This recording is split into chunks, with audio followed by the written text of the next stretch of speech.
이제는 예타의 통과가 가장 큰 저희의 목표입니다. 반드시 이 예타를 통과해서 철도 사업이 조기 착공될 수 있도록 우리 홍천 7만 군민과 함께 총력을 기울이는 한 해가 될 수 있도록 할 것입니다. 특히 예타 조사는 지난해 2월에 KDI 주관으로 조사가 진행 중에 있는데 지침상을 보면 약 12개월 또 최대 24개월 내에는 결과가 나올 것으로 예상을 하고 있습니다. 우리 지역에서는 가장 취약하다고 할 수 있는 경제성 평가의 이 부분을 좀 끌어올릴 수 있는 여러 가지 노력을 하고 있습니다. 특히 그러한 노력에는 이 성수기 그리고 주말 수요를 이 BC에 좀 포함시켜 달라. 그리고 이 구간에 급행열차를 도입하게 되면 그만큼 또 수요가 좀 늘어나거든요.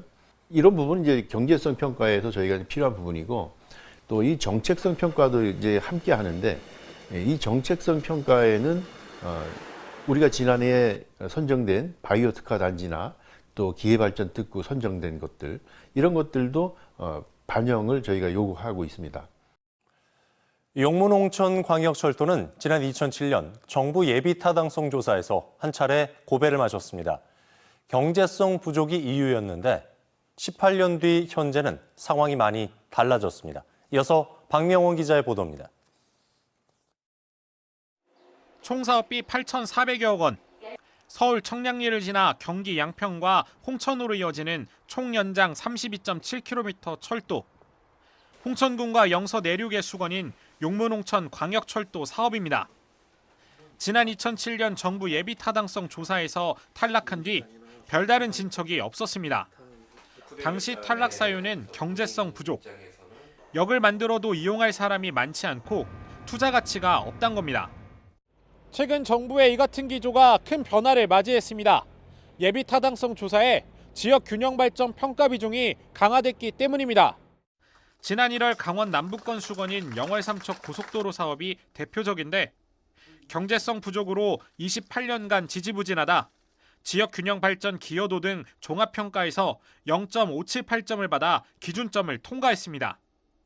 경제성 지표인 BC는 0.27점에 불과했습니다. 홍천군이 18년 만에 용문홍천 광역철도 재도전에 나선 이유입니다. 경제성 위주 평가가 아닌 정책성과 지역 균형 발전 평가 항목도 중요해져 홍천군은 긍정적 요인으로 작용할 것으로 분석하고 있습니다.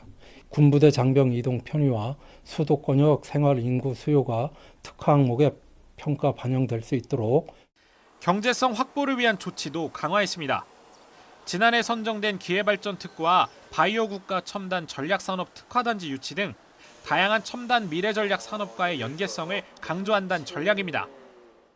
여기에 최근 강원연구원 연구 결과에 따르면 용문홍천 광역철도 사업에 따른 생산 유발 효과가 1조 8천억 원, 부가가치 유발 효과 7,300억 원, 고용 유발 효과는 12,000명에 달할 것으로 전망되는 등 사업 필요성을 높였습니다.